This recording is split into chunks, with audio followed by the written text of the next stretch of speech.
UAP, unidentified anomalous phenomenon. Are they extraterrestrial, interdimensional, time travelers in origin, or are they simply a result of top-secret military projects, false flag alien invasions, PSYOP, drones, or other human-made aircraft? Join the discussion now on UAP Crossfire.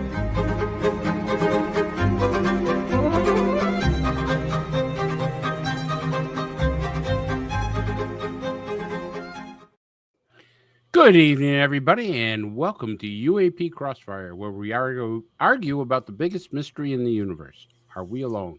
Before we start, I'd like to introduce our co-host of this show. It's right down at the bottom there. He's none other than our flight expert, Commander Cobra. Hello, Commander. Hello, sir. How are you tonight? Good to see you. It's great to finally be back with you on the show. And we'll have a great show. I really appreciate you two, and big shout out to Don, who hopefully is going to listen. He's had a rough couple weeks, and we've all been checking in on him, and we're hoping he's on the mend. He's you stole my thunder because I was going to say something about Don just after I produced our spiritual expert, Dan Carlson, also known as the Padre. Hello, Padre. Hi, guys. Great to be with you this evening. Nice to have this chance to get together and try to solve the mysteries of the universe. Looking forward to a great show tonight. Yeah, we got a great guest coming up too, and that'll be awesome. So I want to just quickly say two things. One, I'd like to say our best wishes for Don. And Vicky. Don My God. back. Prayers for Vicky dealing with Don. Oh, okay. Prayers for Vicky, because we all know how Don is when he gets into pain or he gets miserable and stuff. But anyways, I want to wish Don the best. He'll be out for a couple of weeks. He has had an injury, and we all feel for him because the type of injury that he has is very painful, and there's not much they can do until it just heals itself. Yes. So, Don, if you're listening to the show, we love you. We miss you. And we'll try to do our best to get those sons of bitches. I just wanted to come on to show you guys something. This is totally odd. I was messing with it last night. It's for those that don't use it, I get it, but I have Alexa Plus. Okay. Now watch. I just want you guys to hear this.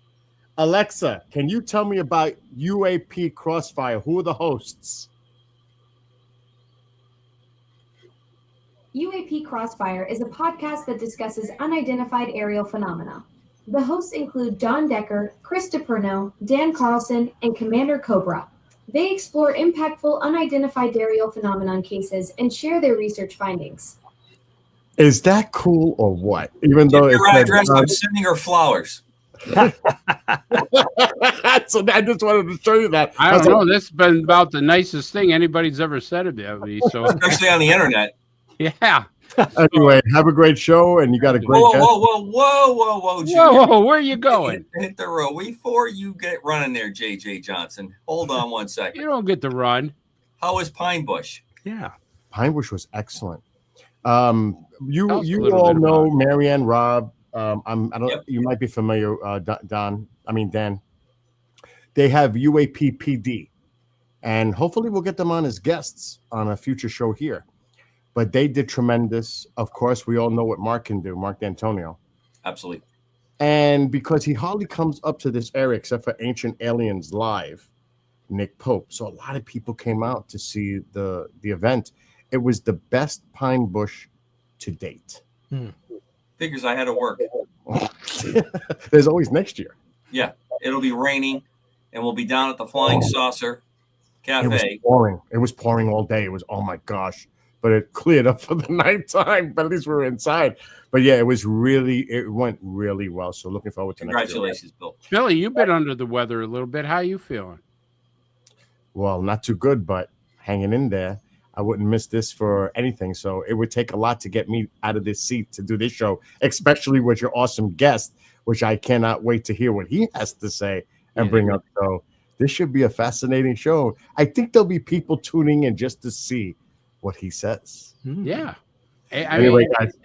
He doesn't hold anything back. If he wants to throw a punch, he throws a punch, and ain't nobody going to stop him. I've known John for quite a few years when he was doing Phenomenon Radio on KGRA Digital Broadcasting with Linda Moulton Howe. It was a great show.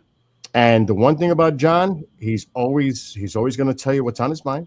He's direct, and he's I don't want to say the word. He doesn't shoot any bullshit. Let's just say it. In I fact, like I John think- because whatever he says, you could take it to the bank. I think Linda and John were my first guest appearance on a show on KGRA when I had started out. I think they had Look at that. Well, without any further ado, I'm going to disappear so you guys can go and bring John on.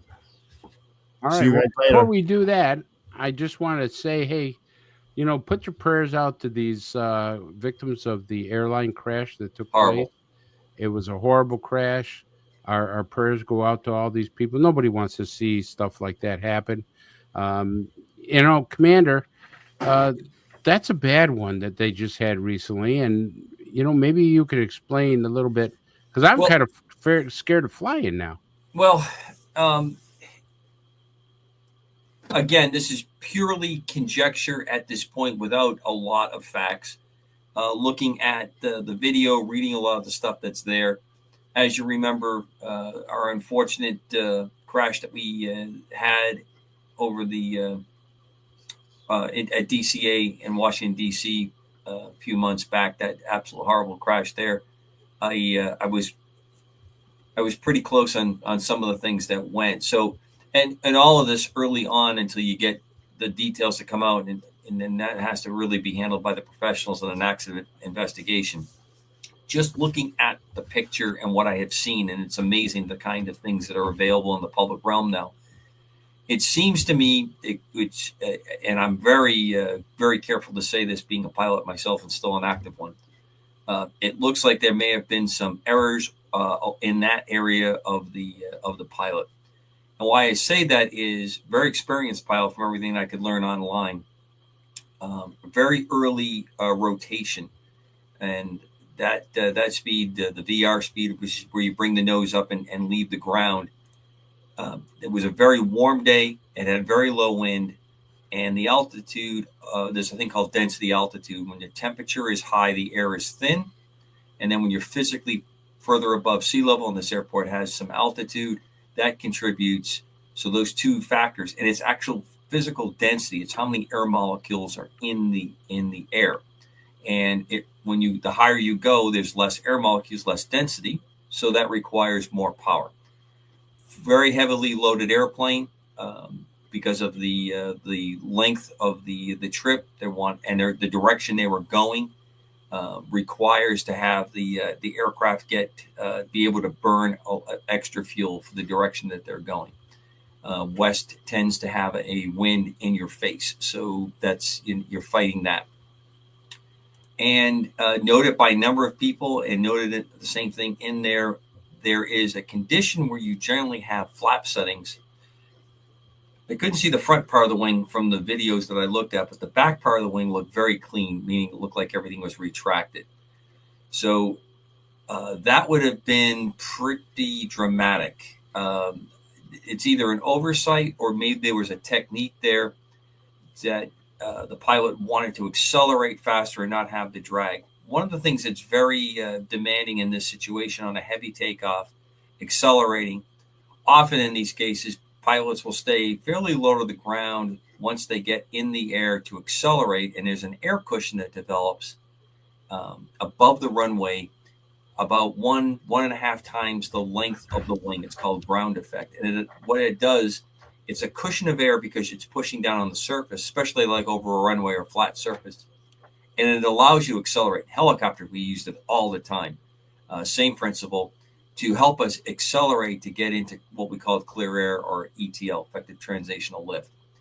In an airplane, this would allow you to get more kick for the power setting that you have. And then you climb, and then you try to retract the gear as quick as possible because of the drag. One of the things that's very, very devastating is that a lot of times the inner gear doors and other things that are there, if you're very close when you take off at that speed, and you can calculate it, and of course the computers on board the airplane will also give you an actual conditional speed that will tell you that. You may not have a sufficient thrust to be able to continue to accelerate. So a lot of times you keep the wheels down for longer, eat that drag, because the inner gear doors, I'm sure you've all seen an airline, are all those extra things that come open up in the air so the gear can rotate up and in, and then all these doors close up for it to be aerodynamic. That's extra drag that you have to overcome. So if you're at the edge, if you're at the precipice of performance, and as I was saying to you guys off air, and there was a policy, I don't know if it's there, but many times in the airlines, because it's a very intensive industry for maintaining as much of the capability of the investment in the aircraft, they don't do what I do in my airplane, what I do in airplanes. When I need power, I will pull all the available power I need. In the military, you're taught to go to that power setting where we call it military power, or if you have an airplane that has afterburners, you may even select that. And that is to maximize thrust in a situation that you're not getting it, and then you can recover. Those factors could all combine here, but it looks like what happened is he is not able to maintain flight and immediately starts to do a descent.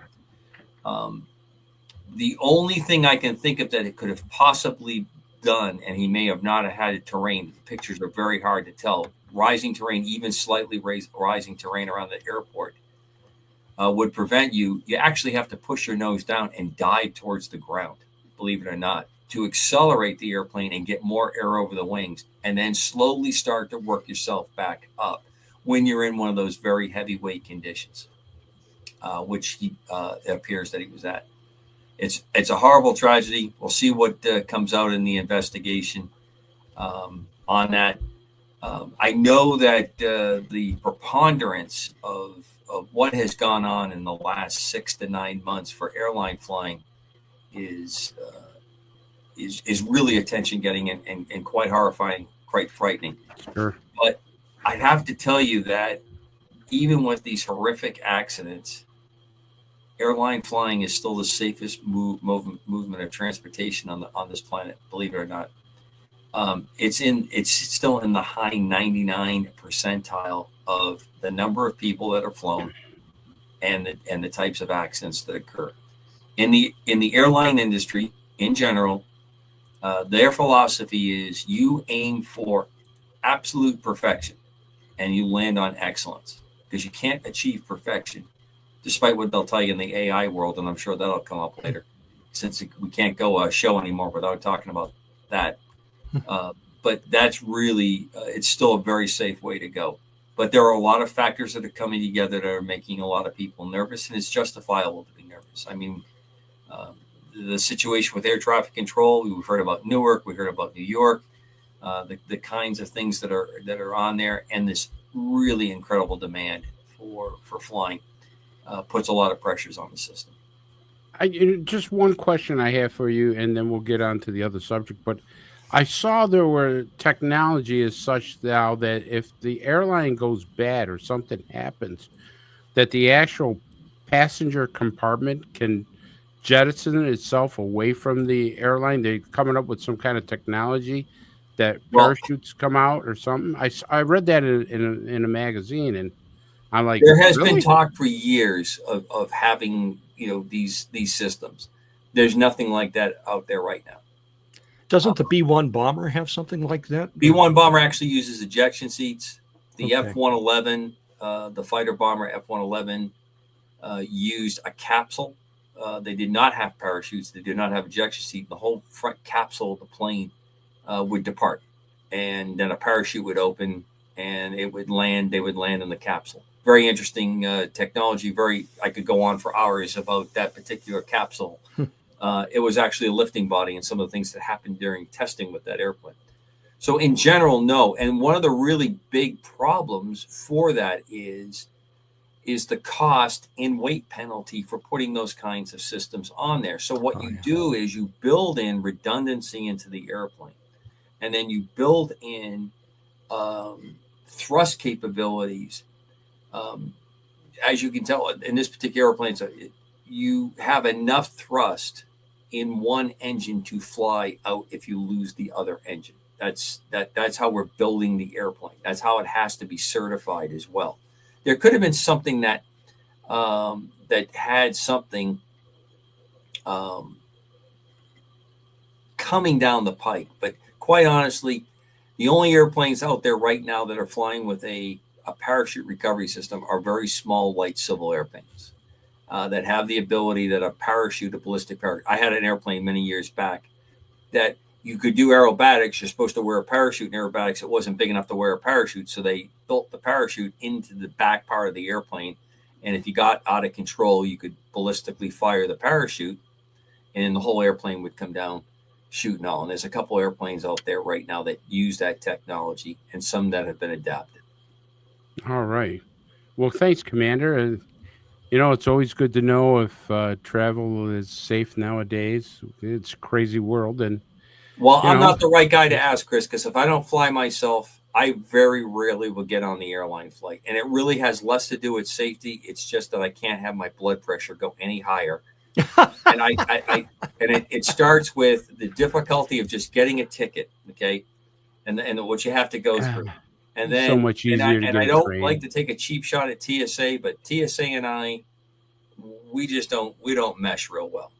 I know that there's probably a great number of wonderful people, but I found a lot of stuff to be nonsense. And I was on the inside of that op when TSA was created, as you know, when I was working in DHS. So I got that issue. And then you get on the plane and all the stuff that's going on with air traffic controls and delays at the gates and all the stuff that's going on. And then the absolute creme de la creme, the absolute human parade of absolute insanity that goes on in airplanes. Now, I've been real fortunate that I haven't had to deal with it, very much up front. But I mean, you have flight attendants who are there to protect your ass while you're flying, getting punched in the head, and people want to open doors, and people fighting over, I want your seat.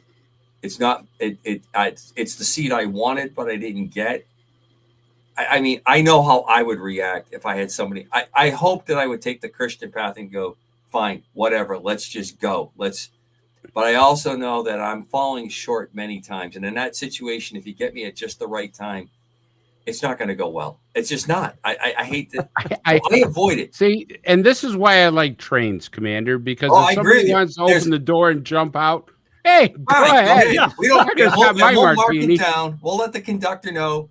Yeah. Sometime about 15, 20 minutes ago, this guy jumped out the door 15, 20 minutes ago, and they'll go, okay, thanks. We'll let the people know. I agree. Yeah, it's not going to stop my martini. Let's go to the club car. Let's go to the observation car.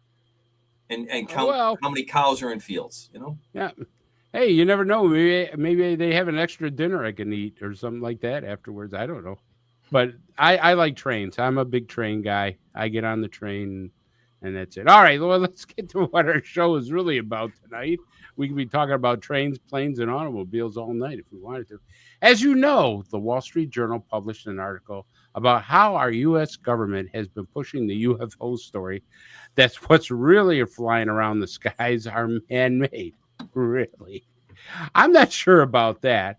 True, maybe most of the sightings are ours and can be explained, but all of them? Nah, I don't think so.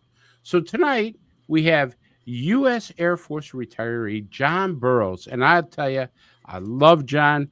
I did an interview with him a couple of days ago. It was fantastic. And I asked him to come on the show again because, people, you got to listen to this guy because he breaks everything down into common sense. And he really tells you, and he doesn't pull any punches. He just tells you the way it is. And you either accept it or not. But also, he just wrote a book. And we're going to be discussing not only the journal article, but John and Toby Martinez's new book called Signals from the Threshold, The Race for UAP Technology. And I will tell you something, folks, get the book. Now, I will tell you this, there's some shenanigans going on because I called John the other day and said, John, I read your book. It's fantastic. I wanted to put a review, and they wouldn't let me put a review about his book. So, folks, if you do get the book, try to get a review in there because it's an amazing book. So let's bring on John Burroughs. Oh no, we lost Cobra. No, I'm still here. Oh, John, how are you? You're muted, John. You're muted, John. See, the damn U.S. government doesn't want you to talk. No. I'm just looking at the breaking news. Israel is striking Iran as we're speaking right now. With airplanes? Say that again.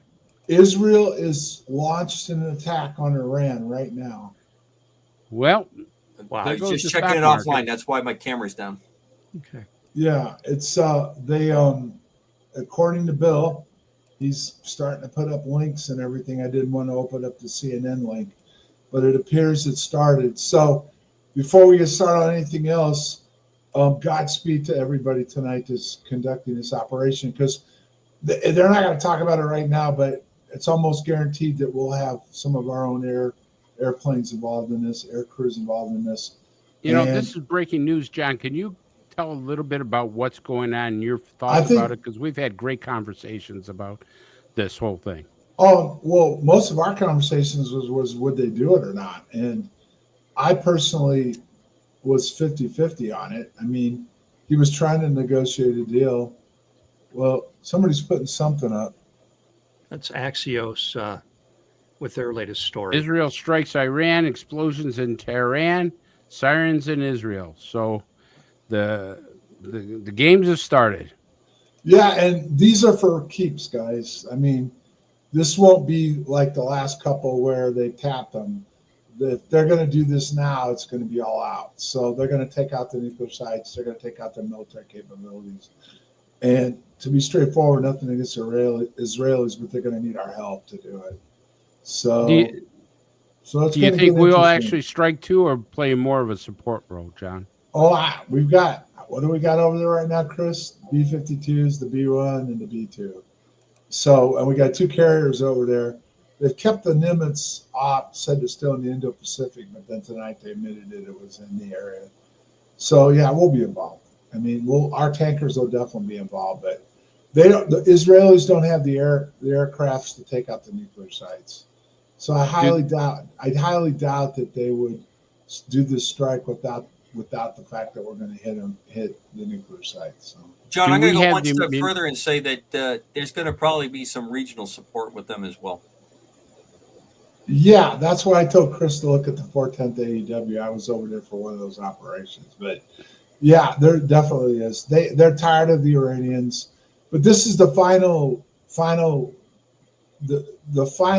that goes all the way back to the Gulf War with what happened with some of the ordnance in the countries it went to, and Iran got the majority of the nuclear stuff. And for whatever reason they gave it to them, I don't know, but they've decided that they want to be a nuclear power, and the world doesn't want that. So, I will tell you this, since when I was in the service and just before I got out, when the mullahs took over, they've been killing Americans, and nobody's really paid a lot of attention, but they tortured a CIA officer, and his body's never been found. That's one guy that they tried to find, but I don't know if people remember that the Iranians, the mullahs, took all the embassy staff hostage and held them for almost a year until Reagan came in. 444 days. Yeah. And so, I mean, ever since, they have looked at us as the enemy. And, when you get into a religious war like they talk about, there's no peace about that. And never been peace with Iran. well, I can say what we're going to talk about, but I'm going to say this, okay? I was over there for Tora Bora, and then I came back for the invasion, okay? The truth never comes out. The press never gets the full story. They're given a narrative. They put it to the American public. But even more, that where I want to go with this is simple. War is hell.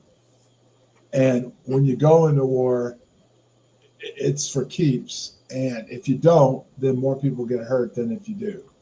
So my take on this is, if we're going to do it, let's finish the job this time. We've got too many resources, too much money, too much going on.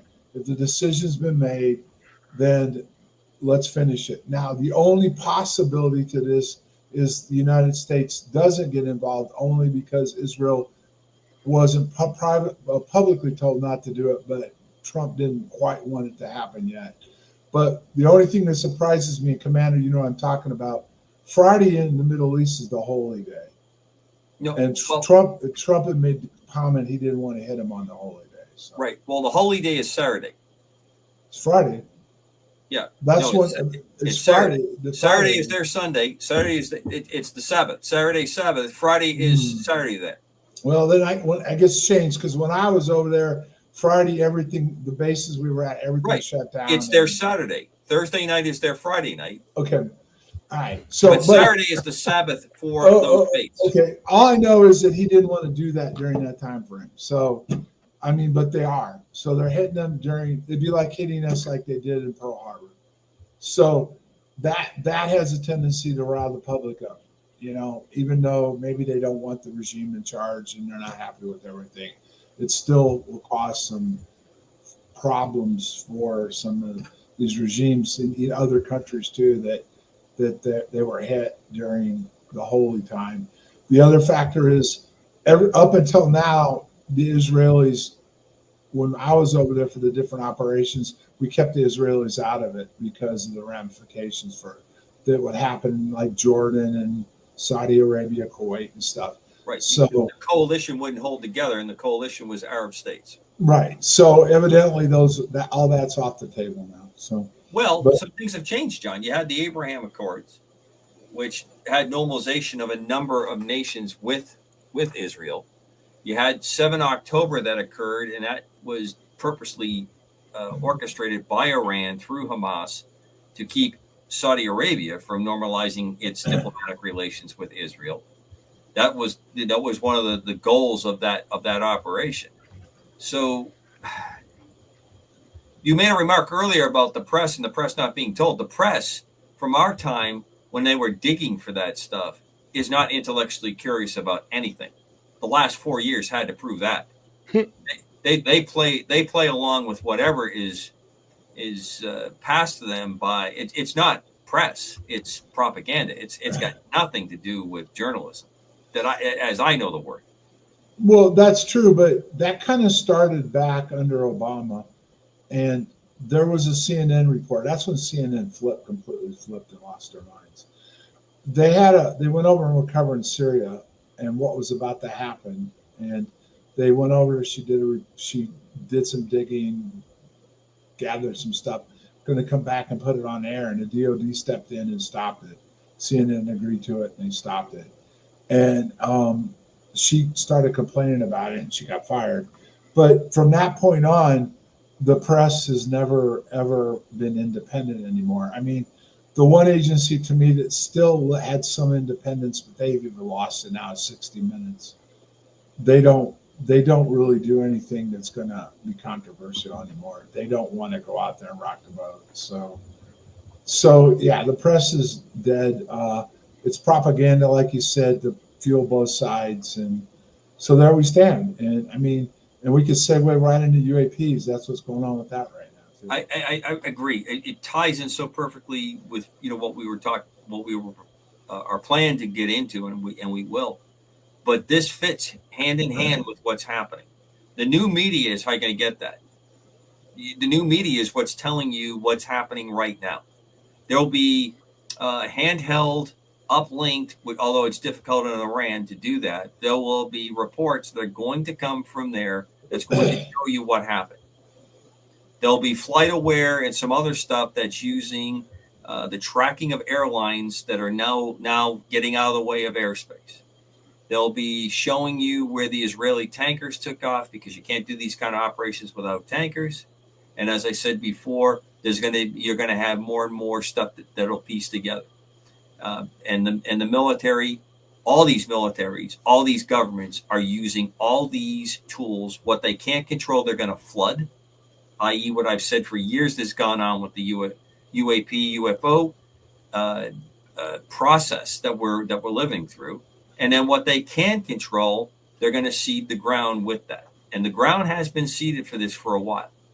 And a very public remark about that we're pulling people out of embassies is a good example of what's happening. Wow. Okay. Well, John, I will tell you, I hope it's not a police action. I hope we go in there and do the right thing and get it over with quickly and get it. I was in the Vietnam era. When I was a Marine, we were trained to be broadswords. Go in there, destroy everything, and then go away. And then Vietnam came and was nothing more than a police action. They wanted us to act more like police officers than anything else. And that just wasn't right. So, in order to save lives and stuff, let's get it done. Let's get it over with and get it quick. That's my feeling about it. Well, Chris, I'm going to dovetail real quick on that. I understand what you're saying. And I think one of the better things, if there's actually a better thing that's come out of this, is our distaste for casualties, our political process, our public opinion of not happy is what has driven us to develop the kinds of things that we don't have to do what we did during World War II, where they bombed cities night after night, day after day, with no precision, trying to break the will of people. And that didn't work. There was a theory, and it did not work. It did not break the back or the spirit. The Brits demonstrated it during the Battle of Britain. The Germans were still producing underground right up to the end. What broke it is you broke their economic means. If we take these targets out precisely with minimal amount of collateral damage that goes on, that is a good outcome from years of doing that. But where I completely agree with you is this business of pinpricking doesn't work. No, it doesn't. This has to be a bludgeon, and it has to be so absolutely complete that that two sand grains aren't sitting the same way they were earlier in these new sites, and they have to come to an end. War is terrible. War should be the last resort. But if you're going to do it, I agree with you. Make it like a parking lot. Don't kill innocent civilians. I truly believe in that. But take out their oil infrastructure. Take out their nuclear sites. Take out their command structure. Take out their communications. And leave it a parking lot. And say, if you start doing stupid things again, you're going to get stupid prizes again. Hey, John, one thing I want to throw in your direction. How important in your mind to demonstrate to the PRC is this attack? Well, if it was any other president, I'd say very important. But the Chinese already experienced him the last time, and they pretty much know that if he says he's going to do something, he'll do it. So, yeah, he just got their attention again, because I'm getting texts now from everywhere that they just struck. So it's clear there's an air operation in place. It's just whether we're involved or not. But I just want to go back and say one more thing. When I went over for the Gulf War, the second one, I was at a base. I can't say where I was. Tommy Franks came in. He was in charge of the whole thing. And he gave a fiery speech after he had negotiated with the host nation for what we were going to be doing there. And he said, if my president orders us to war, we'll go to war. But we weren't totally prepared. And he told us that. We had the air power in place to do what we needed to do from the air. We didn't have the troop strength, and we still don't. We don't have it anymore. We don't have a big enough army to occupy even a country like Iraq and do it properly. It took forever. Once they went in, they eliminated the immediate threat, but they couldn't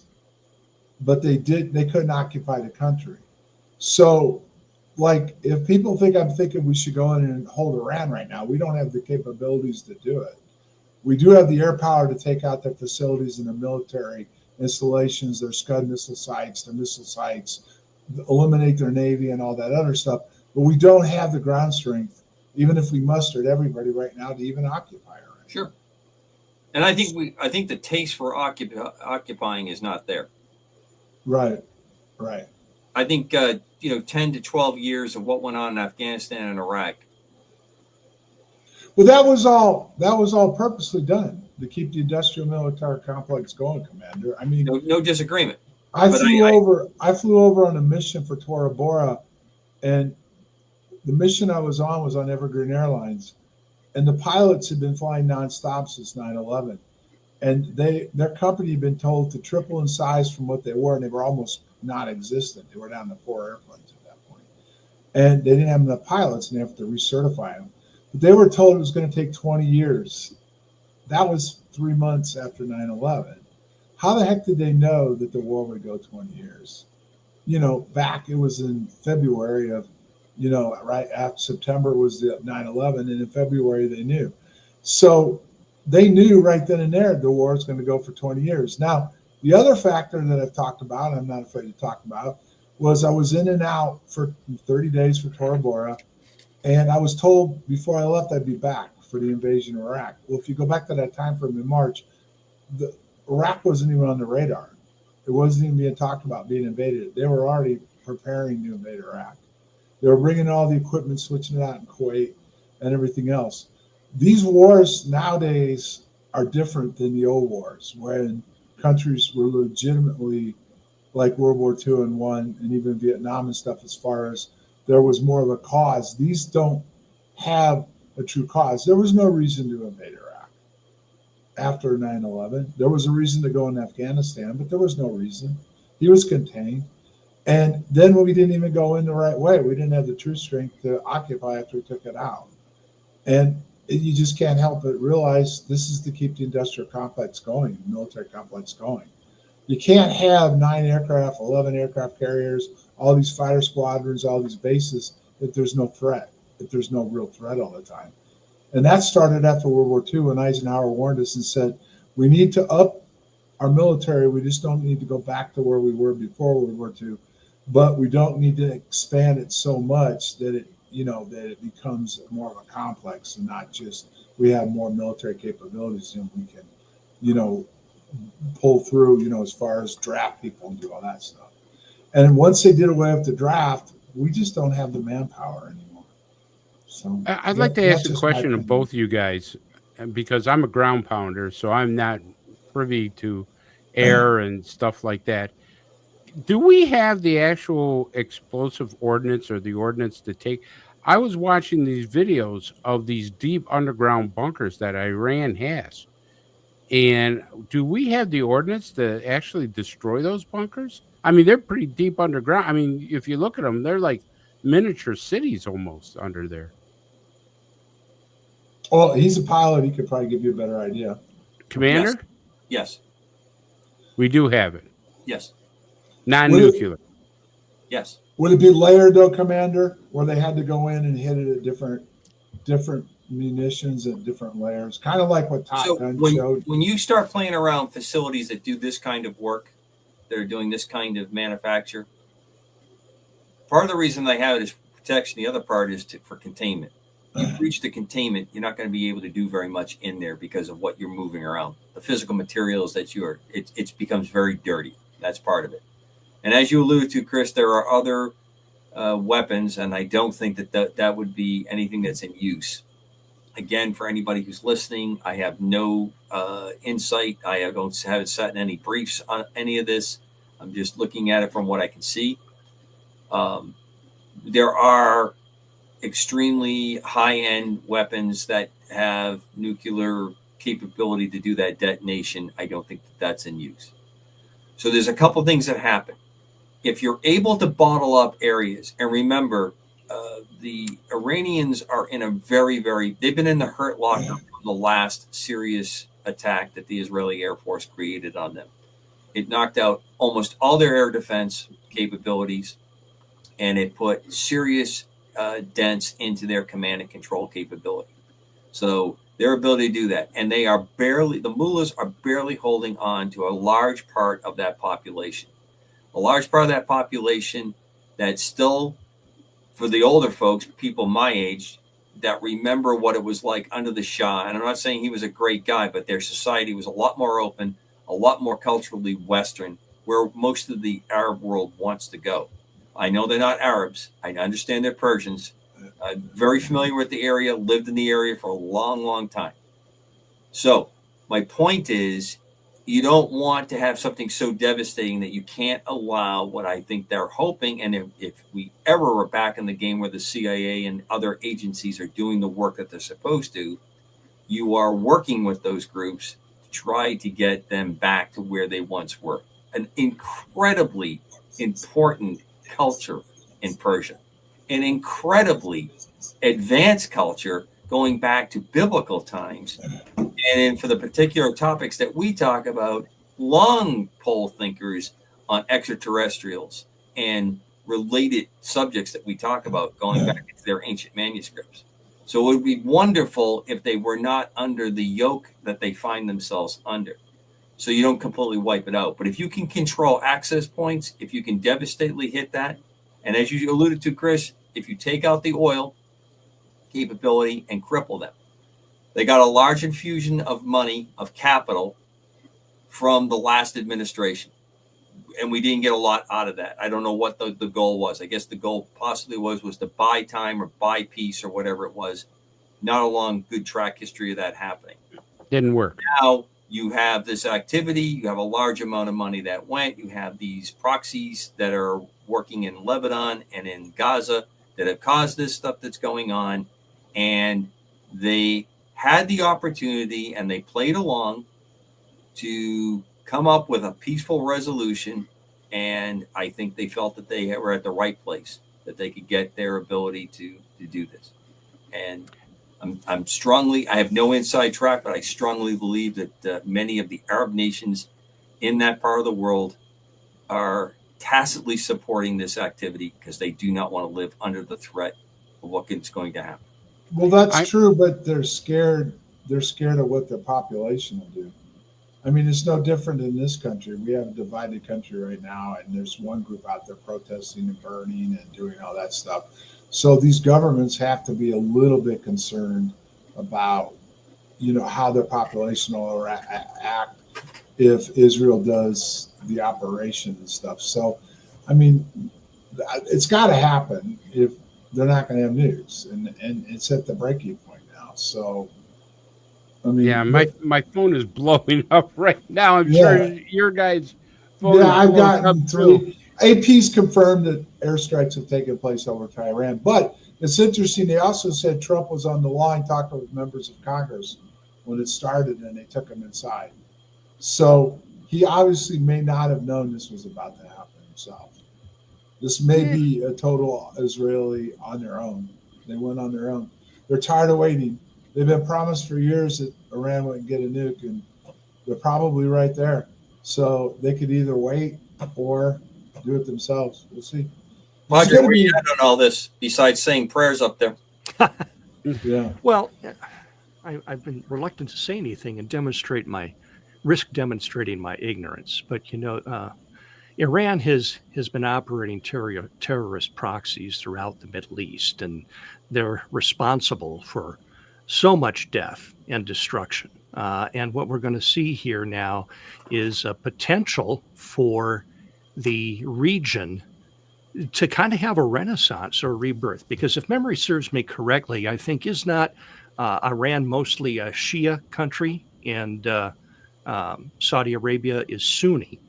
And in terms of the overall distribution of Shia, which tends to be the more militant faction of Islam, there's a potential here to empower the moderates among the Arab and the Islamic countries and really just pull the rug out from under those nations, especially, well, if you think of the Houthis, I mean, they only exist because of the financial help and the weaponry coming from Iran.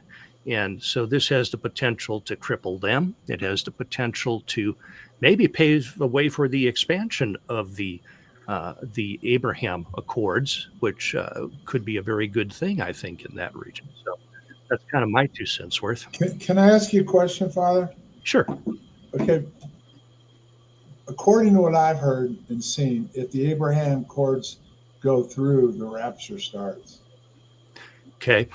The Bible tells us that several events will happen right up to the second coming of Jesus Christ. And among these is there will be a period of peace where there has been strife. And you will see, the scriptures say that everyone will be saying peace, peace, and then suddenly the end will come. So we're living in some very, very interesting times. with the potential for people to become more drawn to faith as they look at the events around the world seem to descend into chaos, and they're going to be looking for an anchor. And I would just encourage them to grab a Bible and start reading and look at what is predicted and see how things are going to unfold. We're going to have to go through a pretty rough time before peace is finally restored. So as far as a rapture event, that could come at any time. People say, are we in the end times, Dan? And I say, the end times started the moment Jesus' feet left the mountain when he ascended into heaven. And the clock's been ticking ever since.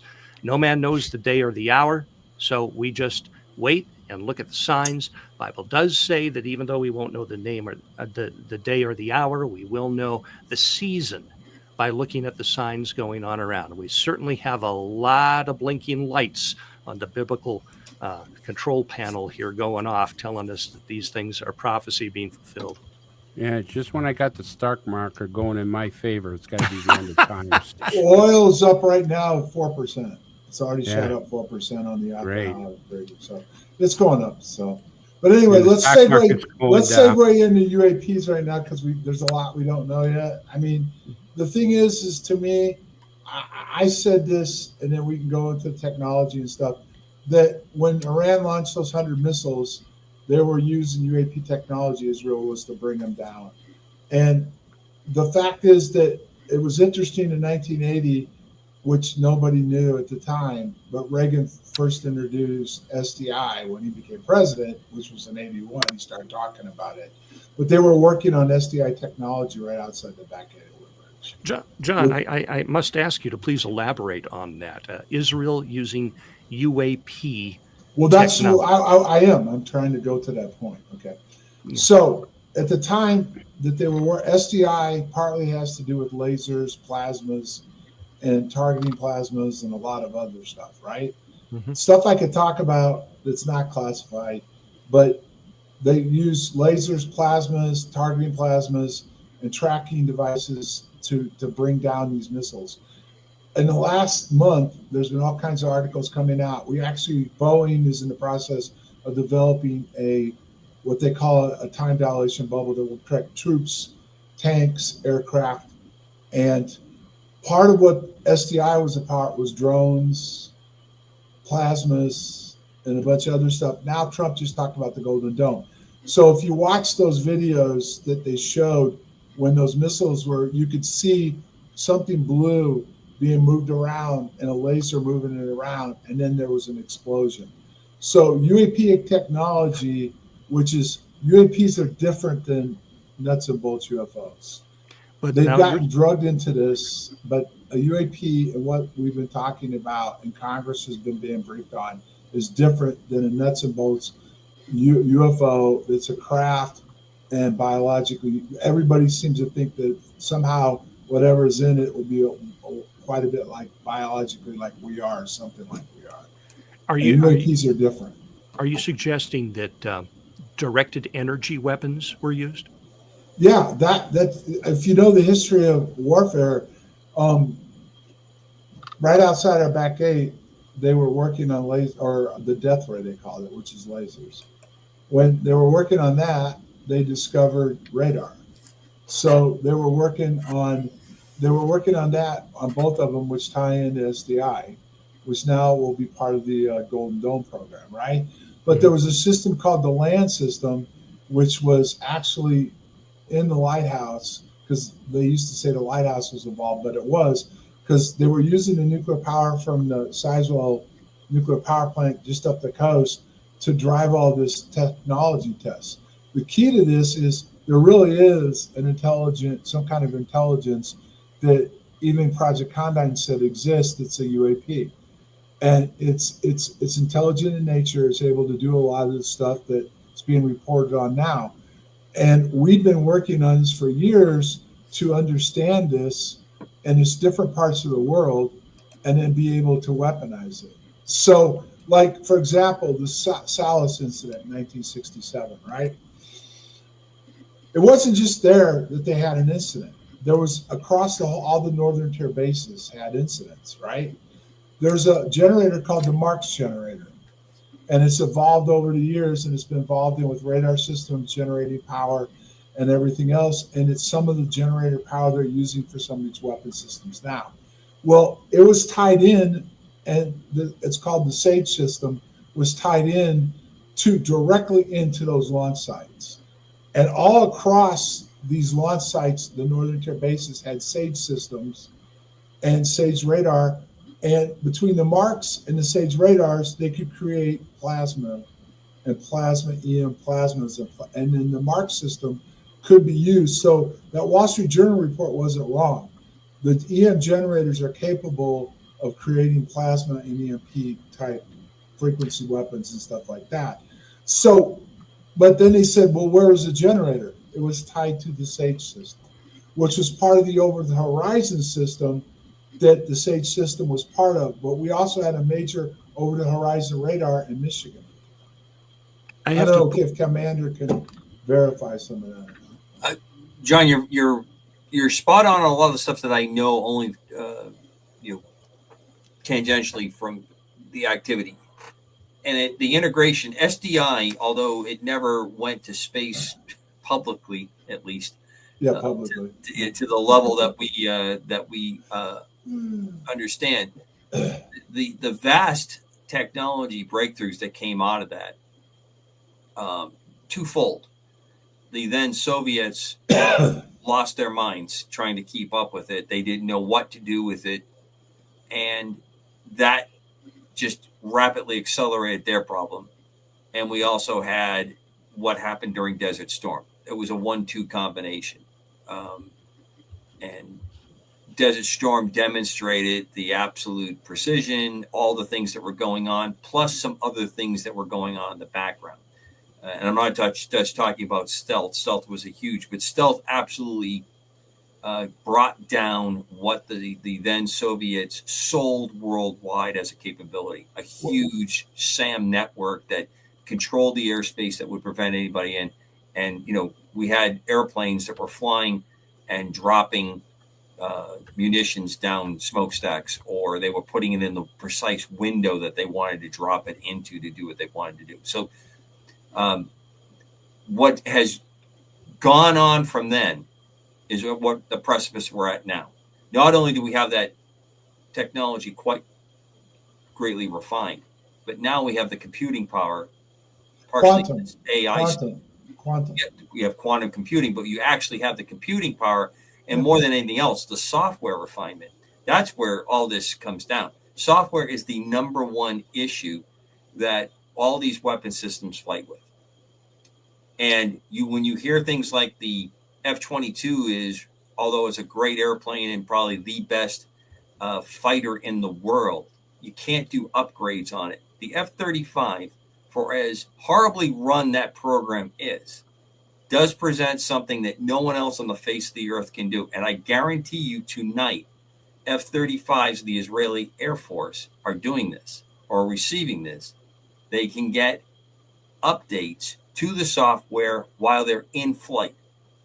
So when they find some kind of intel that tells them something that they need, anything from programming to where and how to activate systems to operate better on up-to-date stuff, from satellites, from ground intercepts, from other airplanes, from submarines that are listening, you don't have to wait for the plane to land. You can actually update that in flight. But let me ask you something, Commander. Stealth technology involves plasma technology, yes? In some instances it does, others it doesn't. There's a few paths to do that. There is obvious evidence, John, and we've talked about this offline a little bit, that they are creating plasma fields around aircraft. And I use that term loosely because I don't think that they are actually doing like the F-15 Strike Eagle that you see behind me in my picture, where there's air flowing over there. They're changing the physics around a vehicle that is in the air. What would that cause, Commander? Well, it causes a lot of things. If you do it correctly, you can have an airplane, a traditional airplane, and you have a field, and it's now absorbing energy and it's basically like a mirror. It's reflecting out, but it's not showing up as anything else. It's cloaking. The other technology, things like you saw with the Hey, whoa, can I stop you there? Yeah. Let's talk about cloaking for a minute. What would cause the cloaking effect? A time dilation bubble, correct? Absolutely. Right.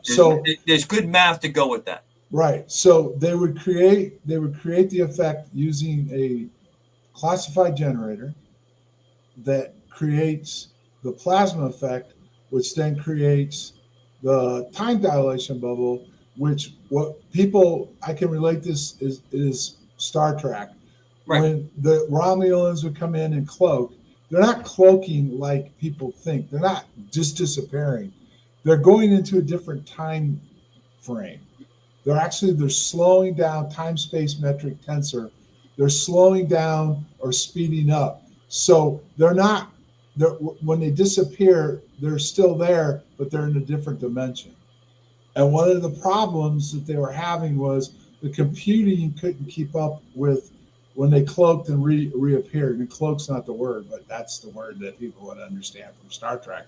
So you're going along, you go invisible, but to keep up, it changes you're in a different dimension, a different type dimension. And when you pop back out of it, you're supposed to be over here and you end up over here. And the computing power up until quantum came online couldn't keep up with it. And the power sources weren't reliable. Right, weren't reliable enough. But that started with the Marx generator, right, and has evolved into the generators. Like you know about the Zumwalt, right? The Zumwalt. The Zumwalt class. Why don't we hold that because we got to take a break here. We're coming up on break. And I'm like forgetting about the break because I'm listening to these great stories here and stuff. This is amazing stuff. I think you solved the technology problem. I'm sitting here going, hey. Well, I'll start it off when we come back on the other side, why we're not seeing it in mass production. I've told you guys this in the past. I'm sure you'll probably say the same thing. I've been told the same reason. So right. Well, we're going to be right back. We're going to take a short break here, and we'll be right back with this great interview with John Burroughs and Commander Cobra and stuff. Take care. You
from Iraq and Afghanistan. Our brave warriors are coming home, wounded. Some with wounds you can see, some with wounds you can't see. Wounded Warrior Project was created to support our men and women coming off the battlefield.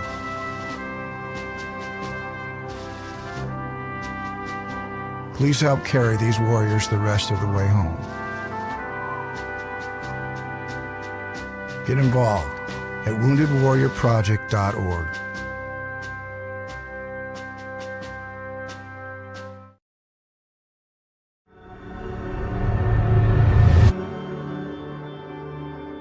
MUFON is the voice of thousands of like-minded people who want to see change. We speak up against UFO secrecy. We engage governments and agencies around the world on the topic. We share information with the public through our journal, website, newsletter, social media, and even our own TV channel. When you join MUFON, you add your voice to the cause. Few things are more important in our time than understanding the UFO question. Join MUFON. Find your friends.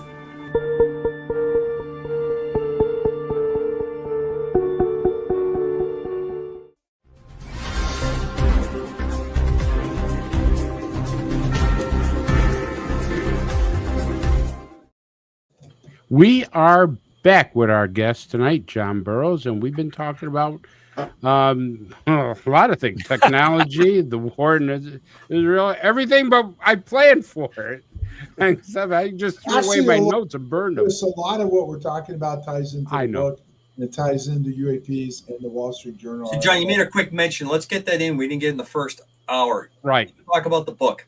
Okay. Well, title. Okay, let me make sure. Chris, do you know I have it in front of you? I want to get it right because I'm doing 3 books right now, guys. So, well, the book's name is Signals from the Threshold: The Hidden Race for UAP Technology, folks. It's being sold on Amazon. It's a great book, and I encourage everybody to buy it. Well, the book this is the first of 3, and it just shows people that UAP technology is real. In fact, it shows some of the people that are working on it. Commander was about to talk about why it hasn't been in mass production yet. One of the things that I talk to people behind the scenes on, some still working in government, is the fact that the Pentagon's still into nuts and bolts weapons. They want to use the real bullets they know that work, the bombs that work, and everything else. They're not afraid of diverting some of their money into more exotic technology, but they still want to stick with what works.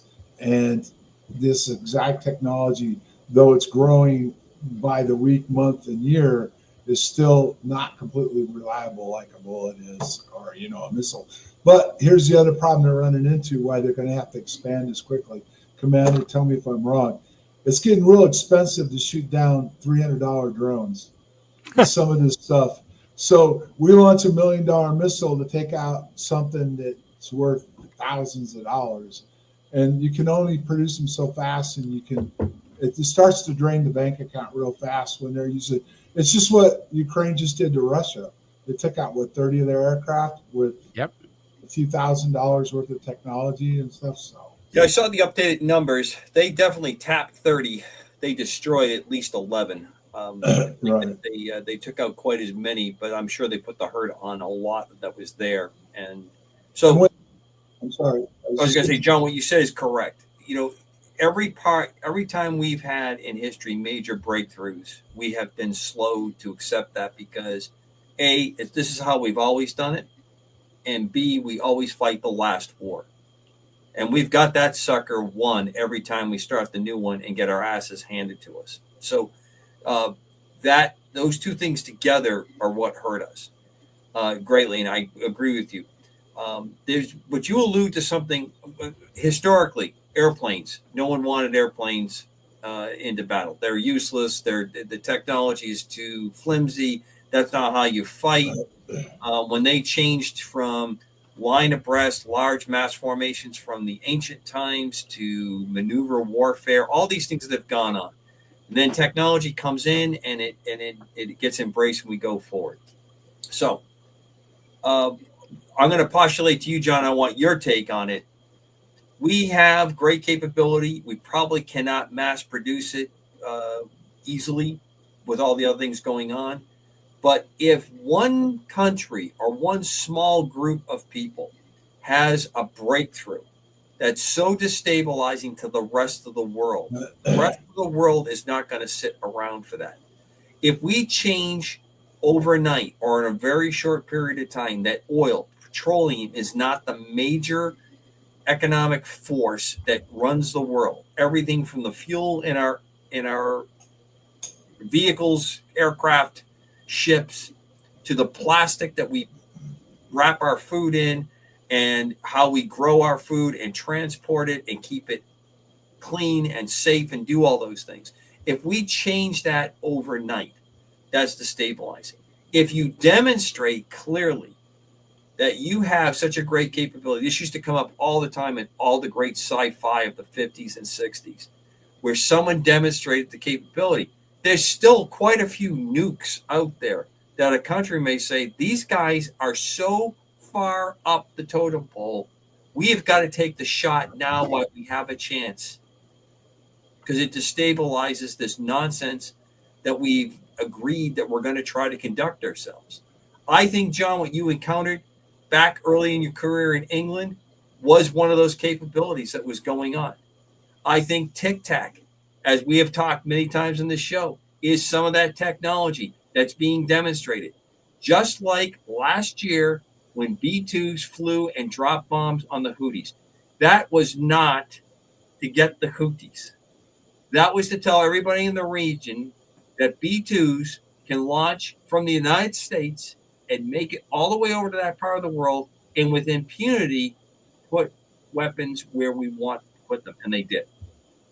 That was to tell the Iranians and everybody else we have that capability. That pivotal Tic Tac came out. Go ahead, Don. That pivotal technology jump. I'm sure you guys are aware of with what happened with the Xanadu's Aurora quantum computer this week. It's been explained to me. This is like the invention of the internal combustion engine, what it did to the horse and buggy, times 10. So for our viewers and listeners who may not be aware, Xanadu's Aurora quantum computer did something this week that really blew the doors wide open on computing technology.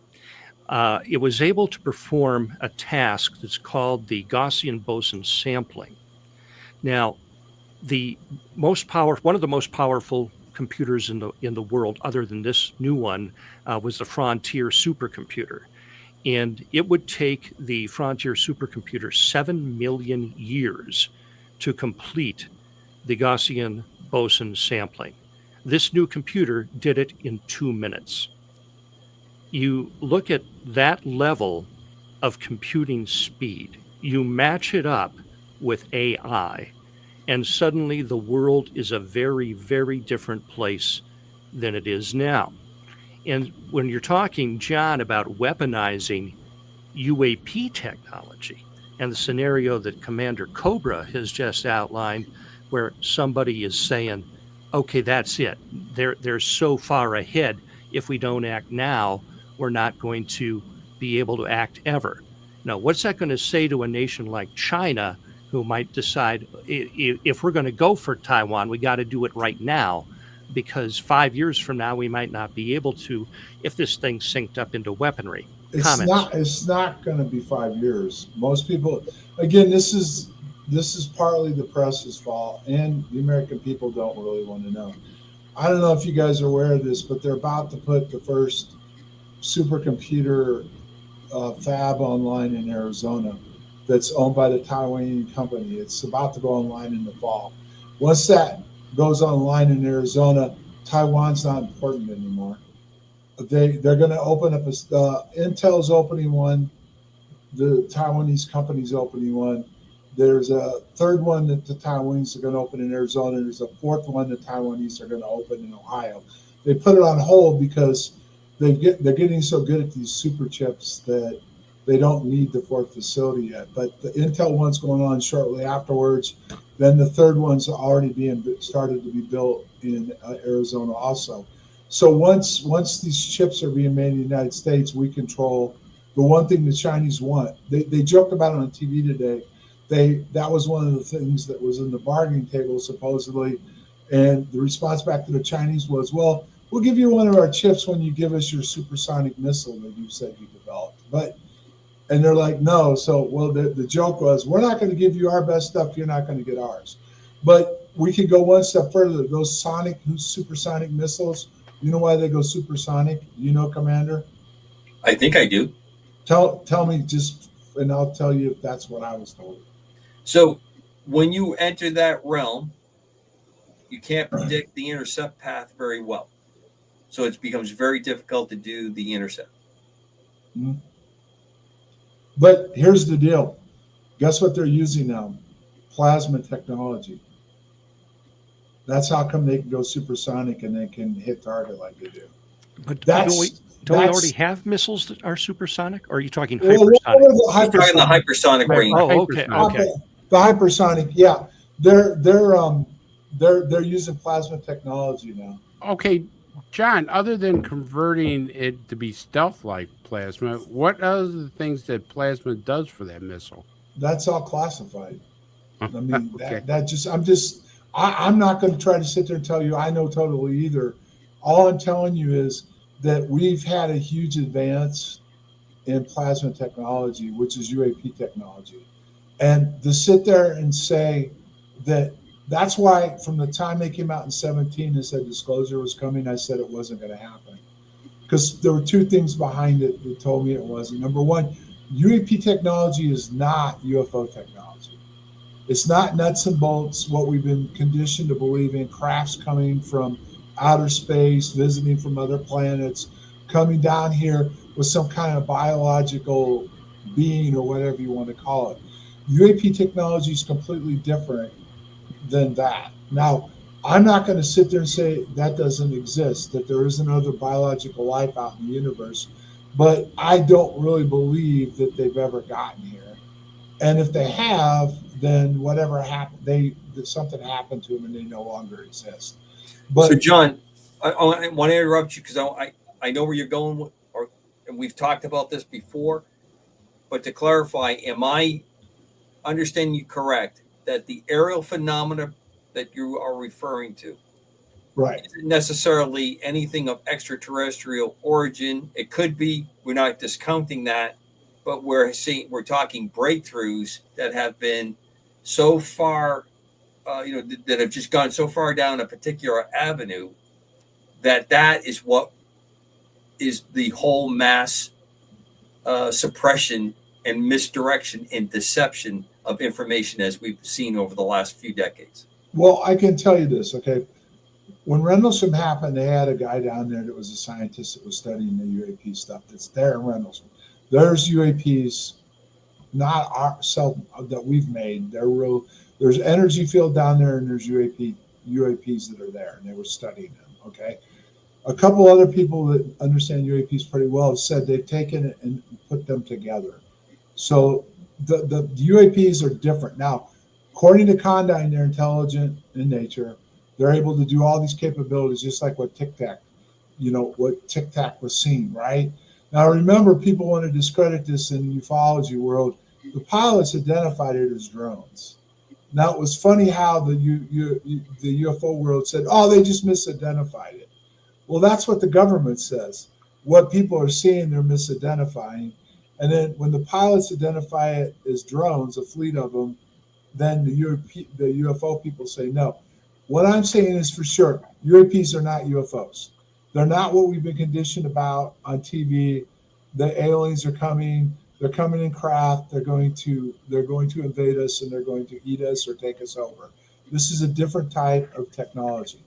And the fact of the matter is that we are weaponizing it, okay? And here's where it gets dicey, which I'm digging into now, and I'm trying to get more information on. It could be very well who we are. It could actually be our evolution from the future. Time travel, John? No. We are going to evolve, Chris. We are not going to be the human container in the future. And that's going to be real hard for people to accept. We have a consciousness, okay? That's what's in our body. And when we die, the body gets put in the ground or cremated or whatever. The consciousness leaves, but it doesn't go with the body. And there's a chance this UAP is actually consciousness itself, which is tied into what you might want to say, tick off people in religion somewhat, but the divine field itself. Now, all right, we got a question in chat that I think is pretty right up what you're talking about. Do you think it could be interdimensional? And he also asked about time travel. Okay, time travel is what we just talked about. Right. Time dilation bubbles, you alter time and space, okay? That's what they showed in Star Trek. The ship that could go and take off and go into warp drive created a time dilation bubble which protected the ship, and it could go to those speeds. That's why I'm saying those new missiles are using the same technology. Are some of our aircraft that they're working on now are going to be able to fly that fast because of this. What most people don't know, again, because it didn't get highly covered, those last hearings that they just had when they had the two pilots there and Gresh, okay, they submitted one of the, you guys all know about the 38 DIRTS papers, right? Does everybody know about those papers? Explain it to the audience. Okay, the DIRTS papers have a history to me, okay? And what I mean by that is simply there was money allotted to study UAP technology and how we could utilize it and the effects it would have on humans and everything else. There's 38 papers. They're called the DIRTS papers, okay? McCain helped me get my settlement. As soon as I got my settlement, the group that helped me get my settlement, that was involved with my settlement, some of these scientists and stuff, went straight to his committee, and these papers were allegedly classified. And this is where it gets dicey for me. I saw these papers before they got given to McCain. When I went down and met with Al Putoff and was at his facility, I saw these papers and was told about them. Now, allegedly, when the FOIA was done, after they met with the committee, these papers at that point were classified confidential and they got declassified, or somewhat. And if you know classification, there's different layers. You get a paper written in top secret that you won't see at all, but if you've got secret clearance, you see some of the paper written in the secret format and then the confidential format and then declassified. And they usually never declassify top secret, or definitely the above top secret stuff, the SAP stuff, never gets declassified. It may get knocked down in classification, but you don't see it, and very few people will ever see it. So this whole thing was studied and was allotted money, and part of it had to do with Harry Reid and the money he was giving Bigelow's group. And as soon as they started uncovering this stuff, he wanted to do what with it? Put it in an SAP program, okay? So go back to what we're talking about with stealth technology, UAPs, and everything else. The government knows about this. Bearden, Lieutenant Colonel Building, this goes back into the 80s. The Russians were ahead of us in some of these areas, and Putoff showed up and ran Stargate. And these different guys that are still driving this today, this started back in the 60s and 70s, and they've been in and out of this because we joked earlier about, well, it's probably going to go away for a while and it'll come back again. So that's why I always believed the other part, the disclosure, was never going to happen, because the government's never going to tell us what we know about this technology, what we have, what we don't have. So when these guys came out and said they're going to force disclosure, first of all, they were in the jobs that they could have done something about it and they didn't. Then they come out and they want to put pressure on these other guys that are now in their positions, who they know will never, ever give up the secrets, okay? And they also know this technology is not, we're not going to tell, we may deceive the enemy of what we have, just like we did with the Manhattan Project, but we're never going to let them know exactly what we have. We may fool them with smoke and mirrors, do different things, different technology. If you know the history of the Manhattan Project, and Commander, you know this, right? The original bomb didn't work, but they kept it going, and they tricked the Russians into working on that particular bomb for years while we developed the bomb that we exploded. So we were already 3 steps ahead of the Russians in nuclear capabilities when the Russians first became nuclear. So this is a constant game that goes on. The other factor was when Lou came out, which we've never seen his papers. They verified Gresh is who he says he is, and I've spoken to him for a couple hours. But they've never really shown who Lou really is, other than to say he was counter intel. Well, all you got to do is go back into the 80s.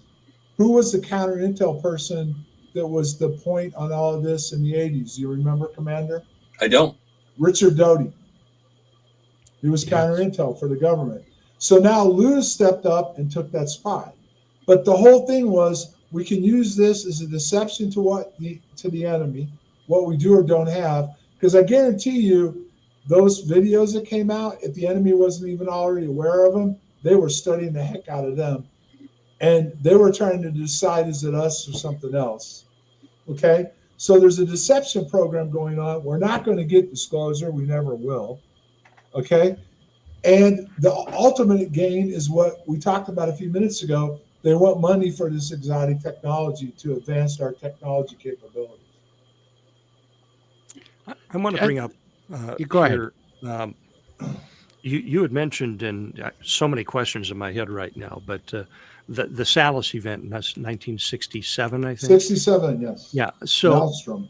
he was speaking this week on another program, and he took an hour to refute the Wall Street Journal article. And one of the things he was saying is that the means of communication between the various concrete and steel bunkers are with 8-inch diameter cables that are triple shielded against EMP. He seemed to think that the story seemed to imply that they had erected this tower, this 60-foot tower, to try to direct an electromagnetic pulse to disable the missiles. But would that not also have, my understanding of the way EMP works is it fries the circuits, and that they would all have to be replaced.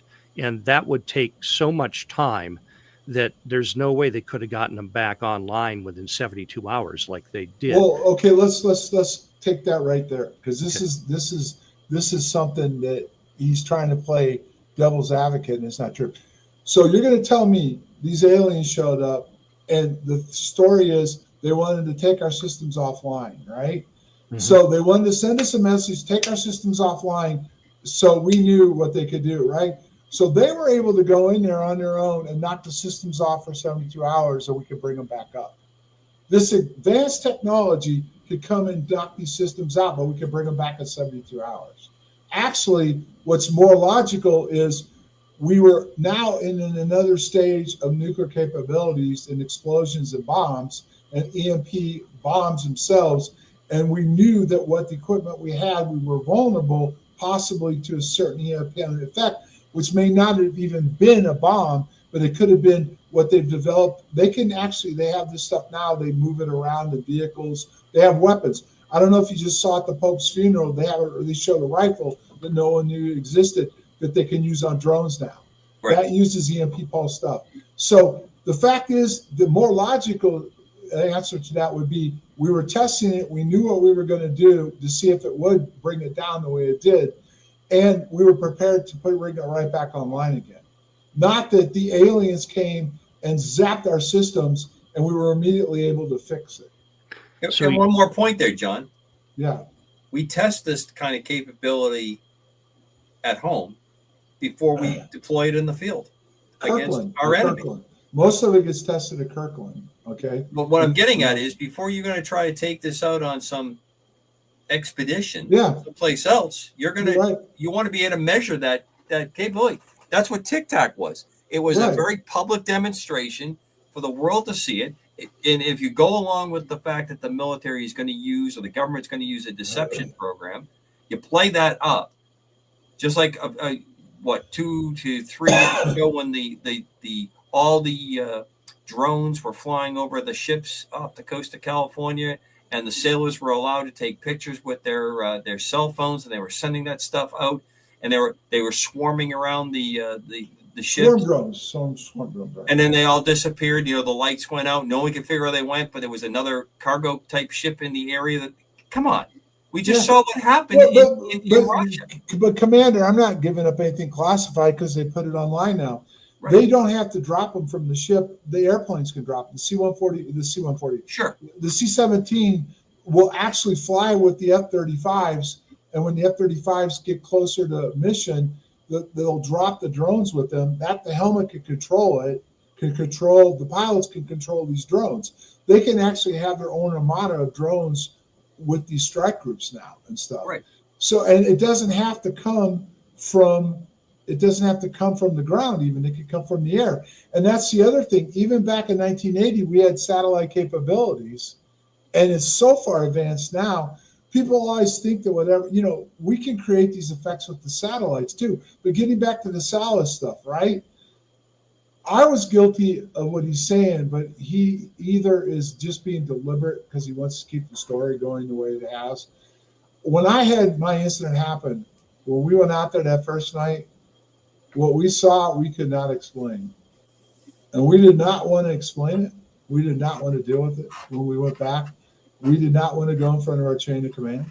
It wasn't career enhancing to be involved in something that could be labeled UFOs. Okay. And we got told to shut up. I was happy, went on my way until it got leaked out. But the point being is, I didn't think it was our stuff either. But I've done a lot of research since then. And now people have claimed that I'm a government. No, I'm not. I provide the evidence in this first book, the second book, and the third book. What we're doing with UAP technology, how it's evolving, who's working on it, what countries are involved in this and where they're going with this, because it is a race just like the Manhattan Project started. This is the new Manhattan Project that's now starting to come out. Now, the other reason why they showed this stuff is because they're testing it on our military, which they were disingenuous with the Nimitz, but I understand partly why, because Kevin Day finally had to admit that our radars, and you tell me, Commander, can they be manipulated by countermeasures? Of course they can. Right, but they denied that they were, but that what they saw was real, but that could have very well been UAP technology as a countermeasure, making the radar think, because think about what happens. When that radar sees that, it can't lock on it or do anything with our sensor capability. And then he went on when I was interviewing him and said, well, it's a good thing our planes weren't armed. I go, yeah, that's why they were testing it on you. He goes, because he said what they encountered where it came to the rendezvous point, if they would have fired the missile at it, it would have actually went at it, had nothing to hit, and would have turned around and done what, Commander? It would have took the aircraft out that fired the missile. It could. Right. I'm just saying it could be utilized as a countermeasure to force the missile back on our own. I would be more concerned what you're alluding to, John, that you fire the missile and now your Tic Tac in this particular case has the ability to take the harness out, take over its guidance and drive it to where you want to go. Well, that's possible too, but if it goes cloak, which what we talked about, which slows down or speeds up, it's not there no more. What the sensors are locking in on can no longer lock in on it, right? Right. And then what's it do? It goes to the next heat source, right? Yeah, but generally it's not those are very linear weapons. It's not like a sub where, we fire a torpedo and they turn and they come around and they pick up the next thing. That's why you put safeties and stuff on it. Well, I agree, but what I mean is that if you're going to, you were saying earlier about testing the drones on the aircraft and swarm drones, right? Right. You would test it on us. I laid out in my op-ed when I said, Congress, stop hiding behind classified, take care of the people that are injured by this stuff, right? Right. The bottom line is they've tested on military personnel from back in the 30s all the way forward with our technology. Who has the best technology in the world? The United States does. How are you going to learn if this technology is going to work, but to test it on our technology? The F-117, which the British submitted later, which in 1977 was testing, at that time they had the best radar systems in the world. And they were testing the F-117 out of Machrihanish in Scotland, and they were testing it on the British radar systems. And they saw it one day. And then that started, the British did not know we had that aircraft. And that's when they started getting read into the new stealth stuff. But the point being is we test this stuff all the time. So to sit there and say every single strange encounter that happens is alien based. And by the way, the Maelstrom incident and all the nuclear stuff, all the nuclear facilities that had their incidents fall into a UAP event, not a craft coming down and landing or hovering over the area. It was balls of light doing different things. And then you go back and you go back and look at the systems that were involved. The SAGE system can create those effects, and they can use radars to control plasmas and move them around and use them as countermeasures. Actually, you're spot on, John, because what this article says, the Air Force developed an exotic electromagnetic generator. It's the Mark system. It's the Mark system, but it's been advanced because, like radar, one of the first radar systems was straight line radar, right? So I met with the guy in D.C. when I was out there for a conference. I was there with Linda, and we had dinner together. And he said, "I'm really interested in your case." And I said, "Why?" He said, this was back when they didn't protect the radar operators. He said, my entire crew's dead. I survived cancer. I'm in remission. But all the effects you were describing, encountering, we encountered with the radar system. And he said, you could go look up straight line radar and check it out. They've admitted it exists, but what operates and makes it work is still classified because part of it's still being utilized in the radar systems that have advanced from straight line radar. So this equipment constantly evolves. They learn from what, like they have the death ray, then they got radar, then they got this system and that system, and they advance it. They have to test it. They have to test it on our equipment, okay? And they do that, and yet all this stuff, anything strange it's a UFO. That's a perfect cover for the government, just like at Area 51 and these other facilities. Somebody sees something strange, it goes right back to the UFO thing. No one wants to touch it after that.